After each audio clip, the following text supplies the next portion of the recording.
Selamat malam Bapak Ibu serta saudara-saudara sekalian. Selamat berjumpa kembali dalam acara Kiwi Jawab pada malam ini. Pada malam ini kita akan fokus di pengkhotbah pasal yang ke-8, namun sebelumnya saya akan membahas sedikit mengenai sambungan atau bagian yang belum terselesaikan minggu yang lalu. Sebenarnya minggu yang lalu selesai, tetapi ada satu bagian kecil lagi yang belum tercover dari pasal 7 ayat 23 sampai dengan pasal 8 ayat yang pertama. Jadi sebelum kita bahas pokok bahasan penting kita pada malam ini, kita akan bahas bentar bagian tersebut. Pengkhotbah pasal 7 ayat 23 sampai dengan pengkhotbah pasal 8 ayat yang ke-1. Saya akan bahas sekilas saja. Di sini kita akan baca lebih dulu. Kesemuanya ini telah kuuji untuk mencapai hikmat. Kataku, aku hendak memperoleh hikmat, tetapi hikmat itu jauh daripadaku. Apa yang ada itu jauh dan dalam, sangat dalam, siapa yang dapat menemukannya. Nah, di dalam bagian ini kita melihat si pengkhotbah menceritakan keterus-terangannya bahwa pencarian dia untuk menemukan hikmat itu berujung pada kesia-siaan. Jadi ini bagian yang kena disampaikan oleh pengkhotbah. Kesemuanya itu telah kuuji untuk mencapai hikmat. Aku hendak memperoleh hikmat, tetapi hikmat itu jauh daripadaku. Jadi usaha dia untuk mencari hikmat, usaha dia untuk menggapai hikmat, itu sia-sia. Dan ini secara jelas kemudian diungkapkan di dalam ayat yang ke-24. Apa yang ada, itu jauh dan dalam, sangat dalam, siapa yang dapat menemukannya. Jadi pengkhotbah mengatakan, hikmat itu ada, tetapi jauh dan dalam. Bahkan dia mengatakan sangat dalam. Dan tak terjangkau, bahkan oleh diriku. Demikian kata pengkhotbah. Dan kemudian kita melihat di dalam ayat 7, pasal 7 ayat 25, di sini pengkhotbah melakukan semacam shift atau pergeseran. Kalau tadinya dia mencari hikmat, dan hikmat itu tidak ditemukan, dan kemudian dia menggeser pencariannya. Perhatikan ayat 7, pasal 7 ayat 25. Aku tujukan perhatianku untuk memahami, menyelidiki, dan mencari hikmat dan kesimpulan, serta untuk mengetahui bahwa kefasikan itu kebodohan dan kebebalan itu kegilaan. Jadi shift atau pergeseran pencariannya dari hikmat ke tempat yang lain itu ternyata menemukan apa? Menemukan bahwa kefasikan atau fasik itu biasanya dikontraskan dengan orang benar, orang fasik itu dikontraskan dengan orang benar. Orang fasik itu kerap kali dikaitkan dengan mereka yang melakukan tindakan kejahatan atau tindakan-tindakan yang melawan Allah. Dan di sini pengkhotbah mengatakan bahwa orang-orang fasik itu bodoh. Dan pengkhotbah juga menemukan bahwa orang-orang bebal itu gila. Orang bebal itu adalah orang yang tidak bisa diajar. Orang yang sulit diajar. Itu disebut sebagai orang yang gila. Dan kemudian ayat 26, dia menemukan sesuatu yang lain lagi. Dan ayat 26 dari pasal 7, dia mengatakan, dan aku menemukan sesuatu yang lebih pahit daripada maut. Perempuan yang adalah jala, yang hatinya adalah jerat, dan tangannya adalah belenggu. Orang yang dikenan Allah terhindar daripadanya, tetapi orang yang berdosa ditangkapnya. Di dalam pasal 7 ayat 26 ini pengkhotbah mengatakan bahwa ada sesuatu yang lebih pahit, ada sesuatu yang lebih mengerikan daripada maut. Dia menyebutnya perempuan. Dan apakah ini berbicara mengenai perempuan secara keseluruhan? Tampaknya tidak. Penafsir kitab suci seperti Longman Rampart III menyatakan bahwa kata perempuan di sini tidak harus difahami secara generik, perempuan secara umum. Yang dimaksud di sini tampaknya perempuan-perempuan yang kerap kali memainkan peran sebagai perempuan-perempuan penggoda. Itulah sebabnya ada terjemahan-terjemahan Alkitab dalam terjemahan Alkitab berbahasa Inggris menerjemahkan perempuan ini dengan kata yang lebih terus terang, yaitu pelacur. Jadi di sini ayat pasal 7:26 ada yang menerjemahkan dan aku menemukan sesuatu yang lebih pahit daripada maut. Apa sesuatu yang lebih pahit daripada maut itu? Itu pelacur yang hatinya adalah jerat dan tangannya adalah belenggu. Dan di sini dikatakan bahwa orang yang berkenan di hadapan Allah itu bisa menghindarkan diri dari orang-orang yang semacam ini dari jerat yang mematikan, bahkan yang lebih mematikan daripada maut. Tapi orang-orang yang berdosa, orang-orang yang tidak takut akan Allah, itu dapat mudah masuk di dalam jerat dari pribadi yang dianggap lebih pahit dari maut oleh penulis kitab Pengkhotbah. Terlanjutkan ayat 27, pasal 7 ayat 27, lihatlah ini yang kudapati kata Pengkhotbah. Sementara menyatukan yang satu dengan yang lain untuk mendapat kesimpulan, yang masih kucari tetapi tidak kudapati seorang laki-laki di antara 1000, tetapi tidak kudapati seorang perempuan di antara mereka. Nah, jadi sekali lagi kita harus memahami bahwa kitab Pengkhotbah ini ditulis dari sudut pandang budaya patriarki, budaya yang istilahnya menempatkan pria itu lebih unggul, menempatkan pria dalam kedudukan yang lebih superior daripada wanita. Itu sebabnya kemudian kita melihat di dalam bagian ini seperti kalimat-kalimat yang sepertinya merendahkan posisi daripada perempuan. Dan pasal 7:29 dikatakan, lihatlah hanya ini yang kudapati bahwa Allah telah menjadikan manusia yang jujur, tetapi mereka mencari banyak dalih. Dan pada akhirnya Pengkhotbah mengatakan bahwa sebenarnya Allah itu telah menciptakan manusia sebagai pribadi yang jujur. Tapi ya di dalam kenyataannya, di dalam realitas hidupnya, manusia itu lebih banyak untuk mencari kambing hitam ketika mereka berada di dalam problema-problema kehidupan. Ketimbang katakanlah menyalahkan dirinya sendiri, mereka cenderung menyalahkan orang lain, menyalahkan setan, atau menyalahkan siapapun yang bukan menjadi diri mereka. Dan inilah yang dikatakan oleh Pengkhotbah, tetapi mereka mencari banyak dalih. Pasal 8 ayat 1, itu seperti suatu pertanyaan retorika, pertanyaan yang tidak perlu dijawab. Siapakah seperti orang berhikmat?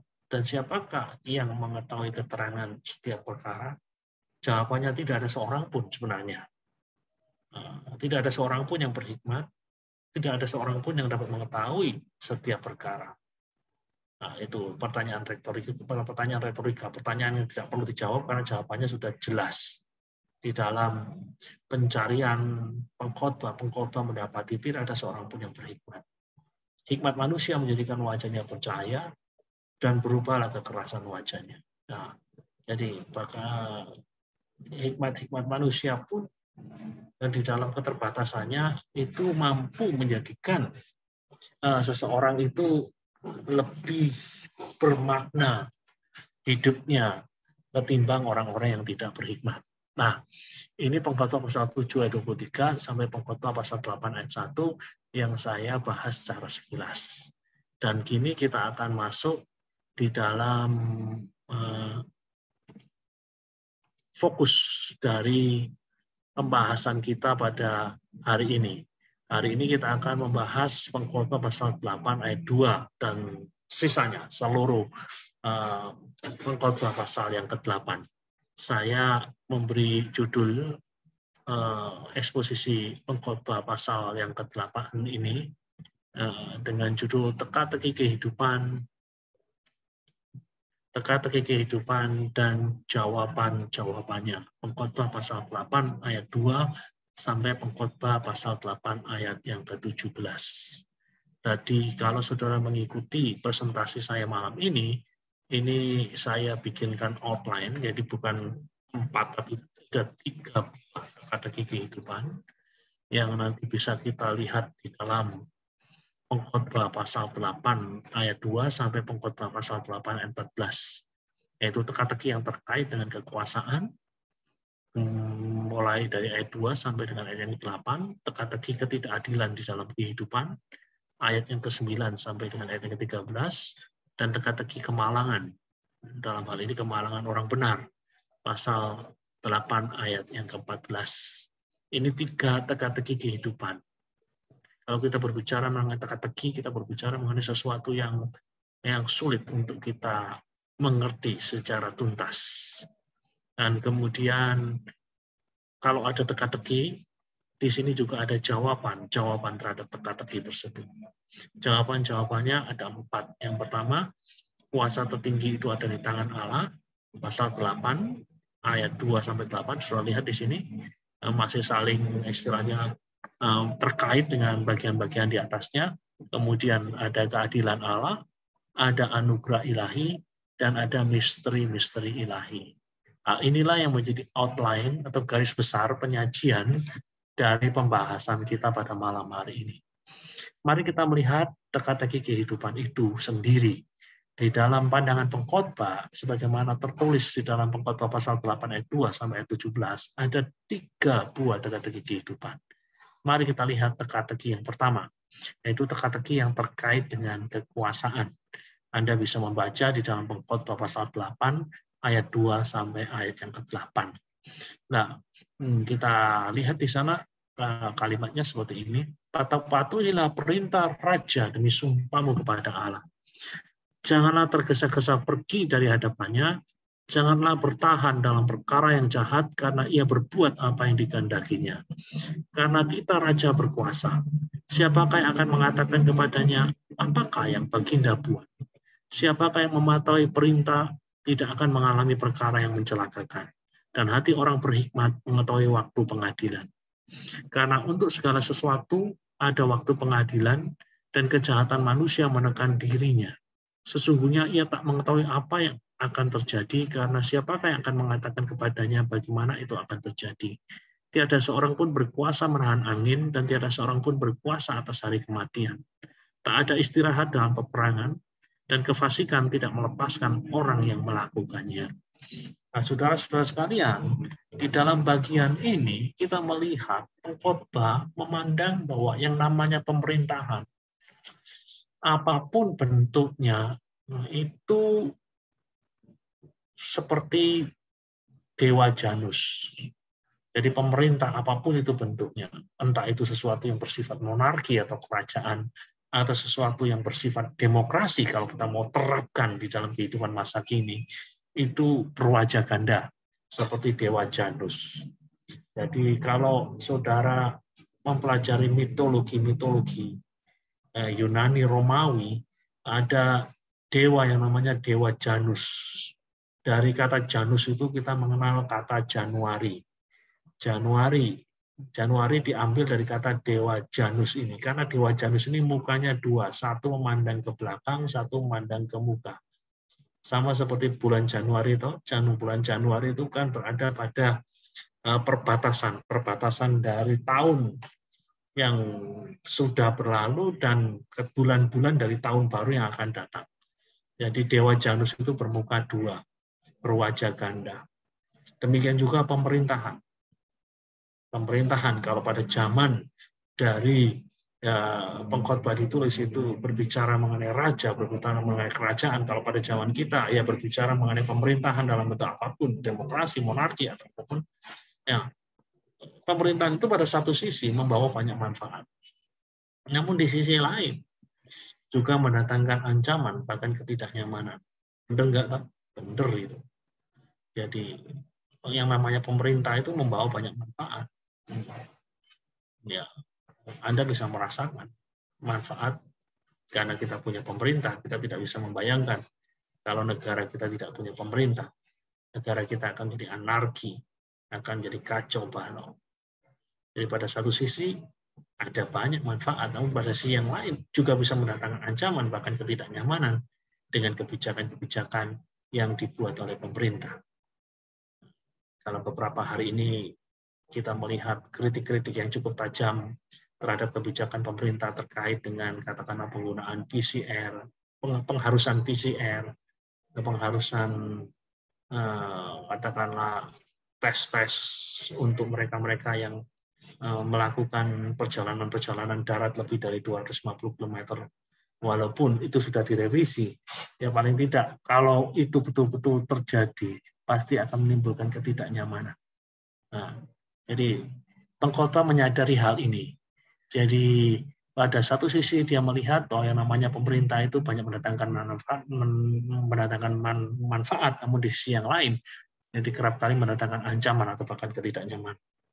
Nah, ketegangan semacam ini diakui oleh Kohelet atau pengkhotbah. Itulah sebabnya kalau kita membaca pengkhotbah pasal 8 ayat 2 sampai 8 kita melihat adanya kesan ambigu mengenai pemerintah. Mendukung, ya iya, tapi tidak mendukung pun ya iya. Jadi ini yang disebut dengan ambigu. Jadi posisinya tidak jelas. Dan kita melihat hal itu secara terperinci dalam paparan berikut ini. Kita melihat hal yang pertama dalam kaitannya dengan pemerintah. Nah, dalam kaitannya dengan pemerintah, pengkhotbah mendorong kepatuhan kepada raja. Jadi pengkhotbah mendorong kepatuhan pada raja, atau kalau pada zaman sekarang pada pemerintah. Alasannya di dalam ayat yang kedua, pengkhotbah mengatakan sumpahmu kepada Allah. Jadi frase ini, sumpah kepada Allah, itu menggarisbawahi adanya relasi, adanya hubungan di antara Allah dan pemerintah. Jadi sebagaimana hukum alam dicipta oleh Allah agar terjadi keteraturan di dalam alam semesta, demikian pula hukum-hukum sosial atau peraturan sosial dibentuk agar manusia yang telah jatuh ke dalam dosa ini dapat berhubungan satu dengan yang lainnya dengan aturan yang memungkinkan terjadinya keteraturan dan pada akhirnya kebaikan yang akan muncul sebagai pemenangnya. Jadi saudara harus tahu bahwa Allah menciptakan pertama-tama hukum alam. Hukum-hukum Allah itu dicipta oleh Allah agar semuanya teratur, agar alam semesta ini bisa bergerak teratur. Kalau kita belajar fisika, kita belajar biologi, kita belajar kimia, kita tahu persis ada hukum alam yang mengatur proses-proses di alam semesta ini. Sehingga kita tahu bahwa ada yang namanya siklus hidrologik, siklus air, dan banyak hal yang lain lagi yang memungkinkan terjadinya alam semesta yang teratur, alam semesta yang dapat menopang kehidupan.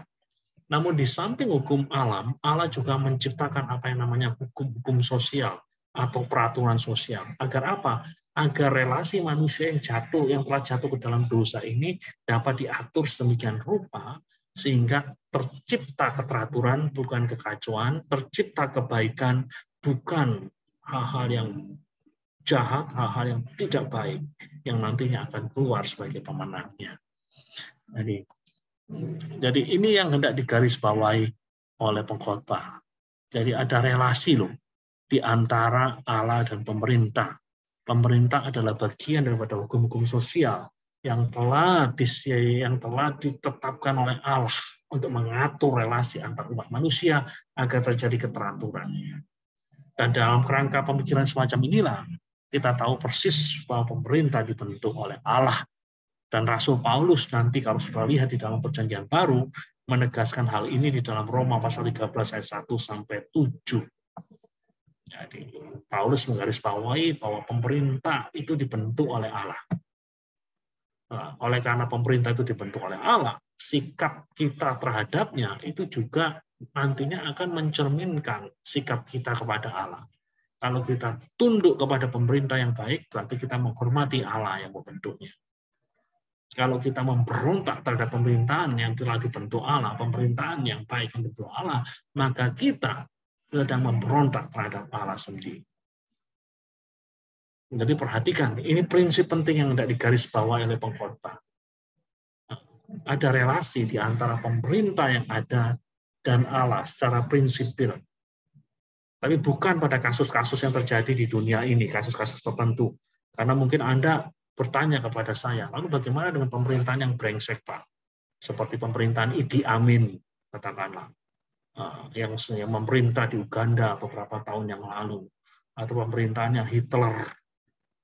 Sekali lagi, bagian yang hendak disoroti oleh pengkhotbah ini hanya berbicara mengenai prinsipnya, bukan kasus per kasus. Bukan kasus per kasus yang terjadi di negara tertentu atau di kerajaan tertentu.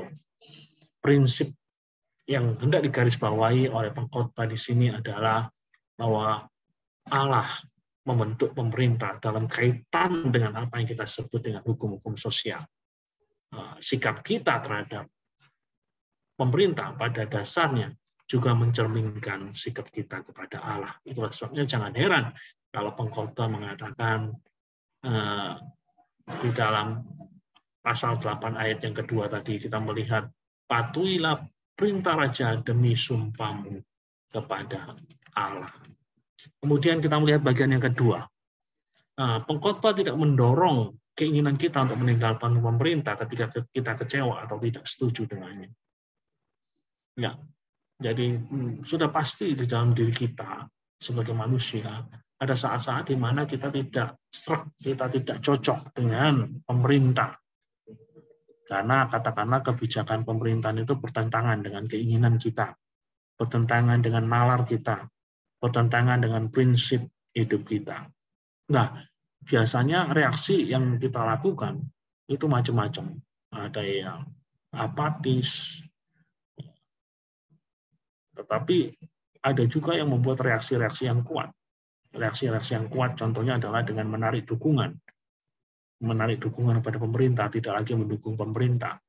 Yang tadinya bayar pajak, tidak mau bayar pajak lagi. Ya. Nah, atau yang lebih ekstrim lagi, reaksi yang kuat terhadap ketidaksetujuan kita dengan pemerintah adalah turut unjuk rasa, demo-demo. Dan yang lebih ekstrim lagi adalah memberontak melawan pemerintah. Nah, pengkhotbah sendiri melarang kita melakukan hal yang ekstrim. Karena secara nalar, katakanlah kalau kita memberontak, kita tidak mungkin menang. Dan inilah yang digarisbawahi di dalam ayat yang keempat dari pasal 8. Pengkhotbah mengatakan, tita rajalah yang berkuasa. Kalau Anda secara sendirian, solo, menentang pemerintah dengan memberontak, Anda tidak akan mungkin menang. Orang yang lebih banyak akan mendengar apa yang menjadi tita raja, bukan apa yang menjadi tita Anda. Jika keadaannya demikian, kita tidak mungkin menang. Kohelet menyarankan hal yang paling realistis adalah jangan sekali-kali melawan pemerintah. Nah, jadi dari poin 1 dan 2 ini kita melihat bahwa si pengkhotbah atau Kohelet itu memandang pemerintahan itu dari sudut pandang yang lebih positif. Nah, yang ketiga, kita lihat hal yang sedikit agak aneh. Dan di dalam hal yang ketiga ini, pengkhotbah anehnya juga memperjuangkan hak kita untuk protes kepada sang raja. Kalau saya lihat di dalam hal yang kedua tadi, sepertinya ada larangan untuk protes. Ada larangan untuk unjuk rasa, ada larangan untuk memberontak. Namun bukan berarti bahwa Kohelet melarang kita kemudian untuk tutup mulut saja, menyuruh kita untuk tutup mulut saja, biar aman. Kohelet bukanlah penganut aliran tutup mulut biar aman. Kohelet atau pengkhotbah bukannya tidak tertarik atau tidak peduli dengan keadilan. Dia amat peduli dengan keadilan. Hanya saja dia peringatkan, kalau Anda mau perjuangkan keadilan, carilah waktu yang tepat, carilah cara yang tepat untuk melawan ketidakadilan. Boleh-boleh saja Anda melawan ketidakadilan dari pemerintah, tapi Anda cari cara yang tepat, cari waktu yang tepat. Dan kalau kita telusuri di dalam sejarah suci, kita melihat bagaimana tokoh-tokoh kitab suci juga menjadi pribadi-pribadi yang bukan menjadi penganut aliran tutup mulut biar aman. Kita melihat tokoh-tokoh ini bahkan bertindak dengan cara yang amat radikal seperti Musa yang melawan ketidakadilan dari imperium Mesir, Firaun. Kita juga melihat bagaimana Nathan dengan berani menegur Daud yang telah melakukan tindakan yang tercela dengan mengorbankan Uria di dalam peperangan demi mendapatkan istrinya Bathsheba. Esther yang tahu cara dan waktu yang tepat untuk menyampaikan unek-uneknya terkait dengan ketidakadilan yang dipraktekkan oleh Haman. Nehemia dengan tenang setelah melewati waktu doa dan berpuasa sekian lamanya, akhirnya mendatangi pemimpin dari Persia untuk mendapatkan restu supaya dia bisa kembali ke Yerusalem untuk membangun tembok Yerusalem. Nah, saudara-saudara sekalian, tokoh-tokoh ini adalah tokoh-tokoh yang tidak tinggal diam ketika ketidakadilan merajalela. Mereka bergerak, namun mereka bergerak pada waktu yang tepat dan dengan cara yang tepat. Dan kalau kita bercermin di dalam sejarah gereja pun penuh dengan orang-orang yang berani bertindak radikal dalam waktu dan cara yang tepat. Jadi pengkhotbah mengatakan kita harus dukung pemerintah dan hindari hal-hal yang radikal. Tetapi kalau kita lihat dari pola yang ketiga, dari pemahaman yang ketiga, kita lihat, tetapi jika memang ada waktu yang tepat, ada cara yang tepat untuk menunjukkan ketidaksetujuan kita kepada kebijakan pemerintah, ya silakan lakukan. Silakan lakukan, tirulah orang-orang bijaksana yang namanya tercatat di dalam sejarah emas dari sejarah dunia ataupun tinta emas di dalam sejarah suci. Nah, dan yang keempat, pengkhotbah juga menekankan keterbatasan dari pemerintah. Jadi kadang-kadang kita lihat pemerintah dunia yang begitu kuat, seolah-olah tak tergoyahkan oleh siapa saja. Namun Kohelet mengingatkan bahwa seperti manusia-manusia yang lain, pada akhirnya mereka pun nanti tidak berdaya. Siapapun dia yang memerintah, dengan segala kecerdikannya, dengan segala kekuatannya, dengan segala kejahatan yang telah dilakukannya, tidak bisa lepas dari apa yang kita sebut dengan cengkraman maut. Maut itu seperti black hole. Black hole itu adalah lubang hitam. Kalau saudara belajar fisika, kalau saudara belajar astronomi, di alam semesta ini ada yang namanya black hole. Lubang hitam yang memiliki gravitasi yang sangat kuat sekali, sehingga yang namanya sinar atau cahaya pun tidak bisa lepas dari apa yang namanya black hole, akan terserap masuk dalam black hole. Dan maut itu seperti black hole yang menyerap siapa saja. Pemerintah apapun, betapa kuat, betapa hebat pemerintah itu akan terserap oleh apa yang namanya maut. Tak ada satupun yang berdaya melawannya. Nah, saudara-saudara sekalian, ini adalah teka-teki yang pertama. Kenapa kita sebut sebagai teka-teki ini? Nah, kalau kita perhatikan di sini, ya di satu sisi kita melihat bahwa para penguasa ini perlu untuk dipatuhi. Menjadi setia kepada mereka berarti memberikan keuntungan kepada mereka. Di sisi yang lain, ada suatu saat di mana pemberontakan, perlawanan perlu untuk dilakukan. Dan kita harus selalu ingat bahwa mereka itu sama tidak berdayanya dengan kita semua ketika berhadapan dengan apa yang namanya maut. Pemerintah patut mendapatkan rasa hormat kita, namun tidak layak untuk dipuja. Mereka patut mendapat dukungan, namun kadang-kadang dukungan itu harus ditarik. Mereka melakukan tugas-tugas yang melebihi yang dimiliki oleh manusia, namun masih merupakan manusia yang sama dengan kita semua. Mereka jauh lebih kuat daripada kita, namun sama lemahnya seperti kita.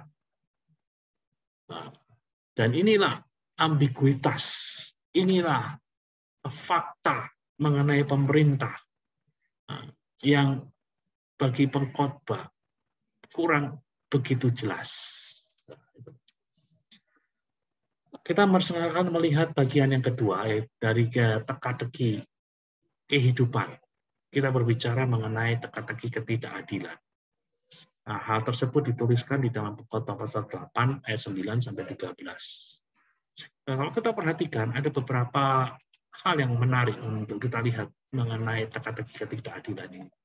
Kita lihat di dalam ayat yang sangat sulit untuk difahami, ayat yang ke-9 dan ayat yang ke-10 dari pasal yang ke-8. Saya bacakan pasal 8 ayat yang ke-9 dan ayat yang ke-10. Di sana dikatakan Semua telah kulihat dan aku memberi perhatian kepada segala perbuatan yang dilakukan di bawah matahari. Ketika orang yang satu menguasai orang yang lain hingga ia celaka, aku melihat juga orang-orang fasik yang akan dikuburkan boleh masuk, sedangkan orang yang berlaku benar harus pergi dari tempat yang kudus dan dilupakan dalam kota. Ini pun sia-sia. Ayat yang ke-9 sampai 10 ini salah satu ayat yang sulit untuk difahami. Tampaknya ini terkait dengan ungkapan Ibrani yang agak sulit kita mengerti. Namun ayat 9 dan ayat 10 ini dijelaskan dengan baik oleh seorang yang bernama Derek Tidwell. Derek Tidwell menjelaskan dengan cara seperti ini. Ayat 9 dan ayat 10 ini. Ambil contoh seseorang pria yang suka menindas dan jahat sekali. Itu yang tertulis di dalam ayat yang ke-9. Kemudian ia mati. Kemudian apa yang terjadi pada hari pemakamannya? Orang ini jahat, suka menindas, mati. Apa yang terjadi pada pembakarannya? Ketika orang-orang memberikan penghormatan atau pelepasan jenazah, apa yang kerap kali kita dengar? Yang kerap kali kita dengar adalah hal-hal yang baik mengenai dirinya. Padahal dia jahat, padahal dia suka menindas. Tapi pada hari kematiannya, yang kita dengar adalah puja-puji mengenai hal-hal yang baik yang dilakukan oleh orang tersebut. Karena kita tidak mau melukai mereka. Karena kita tidak mau melukai mereka yang berduka. Di sini kita menjadikan orang yang tidak saleh jadi saleh. Nah, sementara orang yang saleh, orang yang benar-benar saleh, kadang-kadang menerima perlakuan yang tidak sebagaimana mestinya. Orang-orang yang saleh mati sebagai pecundang, bahkan penjahat. Contoh yang paling jelas adalah Yesus Kristus itu sendiri. Mati sebagai pecundang, mati sebagai penjahat. Mati disalibkan. Salib adalah salah satu penghinaan yang luar biasa yang bisa diberikan kepada para kriminal pada abad pertama.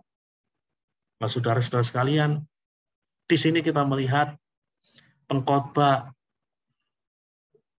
melihat hidup itu penuh dengan teka-teki. Orang yang hidupnya jahat, orang yang hidupnya suka menindas, pada waktu dia mati mendapatkan puja dan puji, mendapatkan kata-kata baik, mendapatkan kata yang berbunga-bunga. Nah, di sini kita melihat orang yang tidak saleh dijadikan saleh. Nah, sementara orang yang saleh kadang-kadang mengalami hal yang sebaliknya. Puja-puji yang seharusnya diberikan untuknya ditarik, digantikan dengan kata-kata celaan, hujatan. Nah, itu kita melihat teka-teki ketidakadilan di dalam hidup ini pertama-tama dijumpai di tanah makam oleh pengkhotbah. Yang kemudian yang kedua adalah ketidakadilan dalam kehidupan yang nyata. Ketidakadilan dalam kehidupan yang nyata ini pertama-tama muncul di dalam ayat yang ke-11. Di sini kita melihat ayat yang ke-11 mengatakan, oleh karena hukuman terhadap perbuatan jahat tidak segera dilaksanakan, maka hati manusia penuh niat untuk berbuat jahat. Nah, inilah saudara-saudara sekalian, di dalam kehidupan nyata, kita kerap kali berjumpa dari hukuman terhadap kejahatan ini tidak langsung terlaksana. Orang melakukan kejahatan tidak langsung ditangkap, tidak langsung dieksekusi untuk mendapatkan hukuman yang setimpal dengan kejahatannya. Enggak seperti itu. Enggak seperti itu. Jadi hukuman terhadap sebuah kekeliruan kadang-kadang tidak langsung terlaksana. Perlu waktu. Nah, itulah yang kita melihat ketidakadilan di dalam kehidupan nyata. Nah, di dalam kehidupan kita sehari-hari, kadang-kadang kita berusaha untuk istilahnya katakanlah taat pada aturan-aturan lalu lintas. Jadi tiap kali ada garis putih panjang tidak putus, kita berusaha untuk katakanlah untuk mematuhi aturan itu. Namun pada satu sisi yang lain kita melihat ada orang ya seenaknya aja melanggar aturan tersebut dan tidak pernah ditangkap. 10 kali melakukan tidak pernah ditangkap. Nah, kita yang 10 kali taat pada suatu waktu oleh karena satu atau lain hal melakukan katakanlah pelanggaran tiba-tiba ditangkap. Nah, kita melihat kita 10 kali taat, sekali tidak taat ditangkap, harus membayar denda. Nah, pada sisi yang lain kita melihat ada orang yang 10 kali melakukan pelanggaran belum ketangkep. Belum ketangkep. Jadi ini kita melihat ini hal yang sepertinya tidak adil di dalam kehidupan nyata, dan ini menimbulkan teka-teki di dalam kehidupan pengkhotbah, di dalam pemikiran pengkhotbah. Itu hal yang pertama. Kemudian hal yang kedua, orang fasik itu tampaknya menikmati kehidupan yang lebih baik. Kita melihat ayat yang ke-12 di sini dikatakan, walaupun orang yang berdosa dan yang berbuat jahat 100 kali hidup lama. Nah, di sini katakan bahwa ada orang yang fasik, ada orang yang berdosa, namun di sini katakan 100 kali hidup lama. Hidupnya tampaknya jauh lebih baik dibandingkan dengan orang saleh. Orang jahat yang seharusnya mendapatkan balasan yang setimpal, yang sesuai dengan kejahatannya, tapi itu tidak kelihatan di dalam dunia nyata. Jadi dia hidup sampai tua, nyaman, matinya pun enak. Inilah yang menjadi teka-teki besar di dalam diri dari pengkhotbah. Nah, kemudian kita melihat ayat yang ke-14, yaitu teka-teki kemalangan orang benar. Jadi teka-teki yang pertama itu terkait dengan pemerintahan, teka-teki yang kedua itu terkait dengan ketidakadilan di dalam kehidupan, yang ketiga teka-teki dari kemalangan orang benar. Teka-teki dari kemalangan orang benar. Nah, ini kita bisa lihat di dalam ayat yang ke-14. Ada suatu kesia-siaan yang terjadi di atas bumi. Ada orang-orang benar yang menerima ganjaran yang layak untuk perbuatan orang fasik. Dan ada orang-orang fasik yang menerima pahala yang layak untuk perbuatan orang benar. Aku berkata, ini pun sia-sia. Nah, inilah teka-teki. Orang saleh kok menerima ganjaran yang buruk, yang sebenarnya layak diterima oleh orang-orang yang fasik atau orang-orang yang berdosa. Dan sebaliknya, orang-orang fasik yang selayaknya menerima, katakanlah hukuman, kok terima pahala.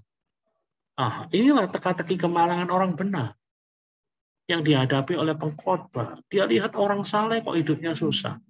Dia lihat orang saleh kok matinya mengenaskan. Tapi di satu sisi dia lihat orang fasik kok hidupnya enak, cukup, berkelimpahan, dan matinya juga enak. Nah, inilah teka-teki yang ketiga, kemalangan dari orang-orang benar. Nah, lalu bagaimana jawaban dari atas? Jawaban dari atas ini adalah jawaban-jawaban yang berasal dari Allah sendiri terhadap teka-teki kehidupan tersebut. Jadi di dalam bagian pertama kita melihat satu sisi dari mata uang. Satu sisi dari mata uang. Sisi yang satunya belum. Jadi kalau kita hanya berhenti di sini, ya kita akan menjadi frustasi melihat kehidupan. Karena yang kita lihat adalah segala sesuatu yang penuh dengan tanda tanya. Itulah sebenarnya saya sebut dengan nama teka-teki. Nah, supaya kita bisa memahami kehidupan ini secara tuntas, selain ada teka-teki, kita perlu punya jawaban terhadap teka-teki tersebut, sehingga kita bisa memahami hidup ini dengan lebih utuh dan lebih baik. Bagaimana jawaban-jawaban dari atas? Ya, yang pertama kita melihat kuasa tertinggi itu ada di tangan Allah. Jadi perlu kita tahu bahwa yang namanya pemerintah dan penguasa, yang namanya raja, presiden dan lain sebagainya, itu tidak memiliki kekuasaan yang absolut. Mereka bukanlah pemegang keputusan terakhir. Para penguasa dunia ini hanya bekerja untuk sementara. Jadi kita tahu persis bahwa mereka itu bekerja untuk sementara waktu. Mereka tidak memiliki kekuasaan yang absolut.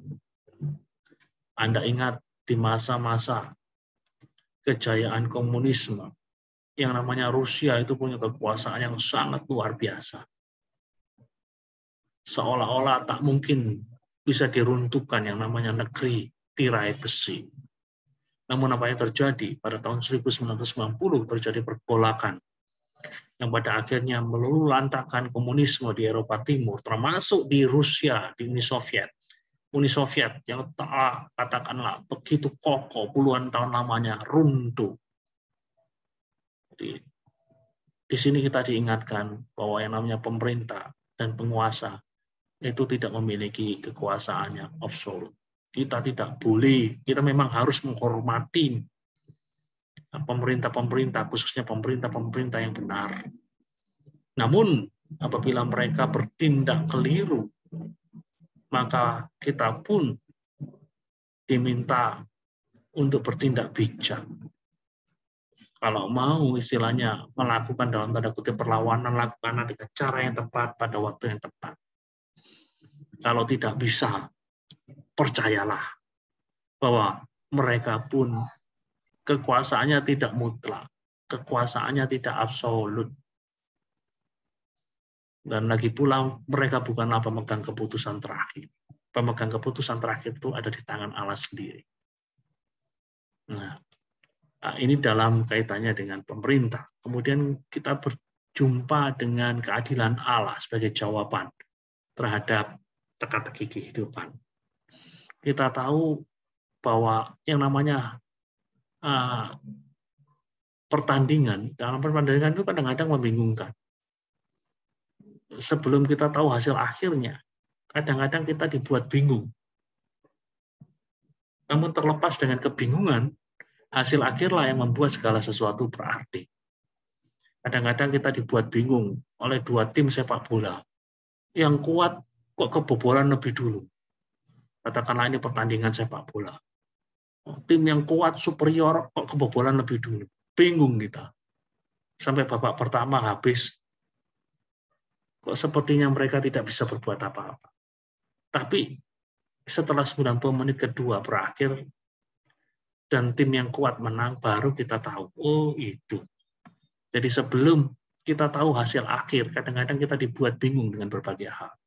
Namun hasil akhirlah yang membuat segala sesuatu berarti.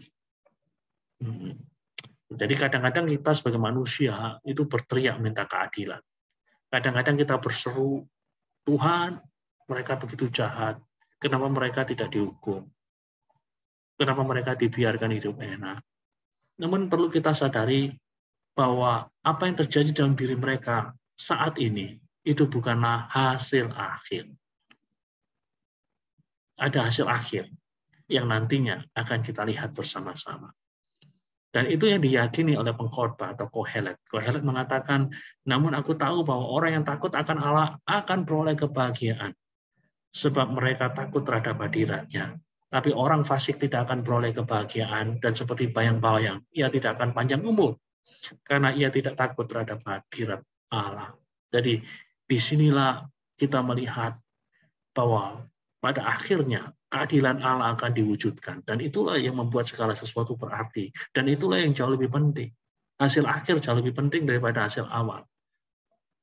Percuma kita memimpin jauh, katakanlah di awal, namun di akhir, kita pada akhirnya kalah. Demikian pula hari ini kita melihat seolah-olah orang fasik memimpin jauh. Namun pada akhirnya kita nanti melihat keadilan Allah akan membuat mereka kalah. Dan ini yang dikatakan dengan baik sekali oleh pengkhotbah di dalam pasal 8 ayat 12b dan ayat 13. Pada bahwa orang yang takut akan Allah akan beroleh kebahagiaan. Orang fasik tidak akan beroleh kebahagiaan. Ini loh hasil akhirnya. Orang fasik akan seperti bayang-bayang. Bayang-bayang itu tidak lama. Ketika malam tiba, bayang-bayang, katakanlah kalau kita itu tidak akan ada. Kalaupun malam hari ada bayang-bayang dibuat obor, dan ketika obor itu kehilangan cahayanya, bayang-bayang itu sirna. Demikianlah orang fasik. Jadi bagi pengkhotbah, yang namanya orang saleh itu sedang menggali taman mereka, sementara orang fasik sedang menggali makam mereka. Pada suatu hari nanti teriakan, pada suatu hari nanti keteriakan keadilan, ketidakadilan akan mendapatkan jawaban. Jadi pada suatu hari nanti teriakan ketidakadilan akan mendapatkan jawaban. Jawabannya mungkin tidak datang secepat yang kita harapkan. Tetapi jawaban itu sudah pasti akan datang. Dan kita melihat jawaban yang ketiga dari atas, anugerah ilahi. Ketika ada banyak hal yang tidak Anda mengerti, ketika ada banyak hal yang tidak memuaskan Anda, ketika ada banyak hal yang mengecewakan Anda, sebagai orang saleh, sadarilah ada banyak hal di dalam hidup ini yang patut kita syukuri. Makanan, minuman, pekerjaan, istirahat adalah hal-hal yang sederhana. Namun itu semua adalah anugerah Allah yang dapat membuat kita ceria menatap kehidupan di bawah matahari. Coba saudara lihat di dalam pasal 8 ayat 15. Di sana dikatakan, oleh sebab itu aku memuji kesukaan. Karena tak ada kebahagiaan lain bagi manusia di bawah matahari kecuali makan dan minum dan bersukaria. Itulah yang menyertainya di dalam jeripayanya seumur hidupnya yang diberikan Allah kepadanya di bawah matahari. Jadi sekali lagi, makanan, minuman, pekerjaan, istirahat adalah hal yang diberikan Allah, adalah anugerah Allah. Jadi nikmatilah. Nah, nikmatilah hal-hal yang kelihatannya sederhana itu. Ketika Anda, katakanlah, melangkah,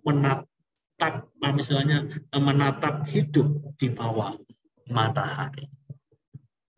Ada lagu lama yang mengatakan, hitung berkatmu satu persatu. Bilang semua, janganlah lupa. Bilang semua, janganlah lupa. Hitung berkatmu satu persatu.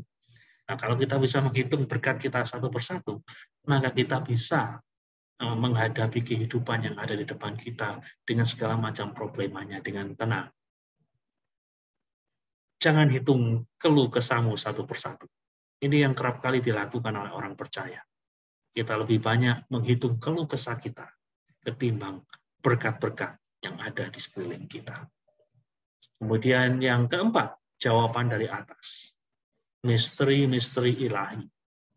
Hidup di bawah matahari itu selalu menyisakan pertanyaan yang tidak bisa dijawab oleh siapapun juga. Betapapun pintarnya Anda, betapapun giatnya Anda berusaha untuk memahami teka-teki kehidupan, pasti ada sesuatu yang tidak bisa Anda pahami dengan tuntas. Perhatikan apa yang ditulis oleh pengkhotbah di dalam ayat 16 dan 17. Ketika aku memberi perhatianku untuk memahami hikmat dan melihat kegiatan yang dilakukan orang di dunia tanpa mengantuk siang dan malam. Lihat betapa intensnya dia, betapa giatnya dia. Maka nyatalah kepadaku bahwa manusia tidak dapat menyelami segala pekerjaan Allah yang dilakukannya di bawah matahari.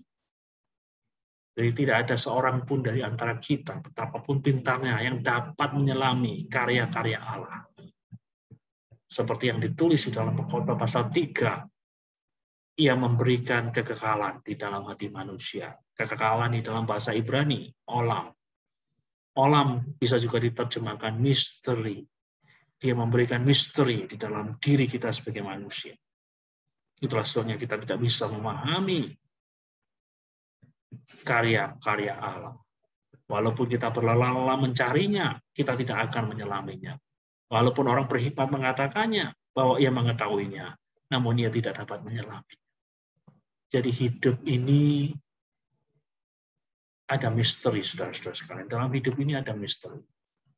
Hidup itu seperti jigsaw puzzle yang memiliki beberapa potongan yang hilang. Sudah tahu ini jigsaw puzzle.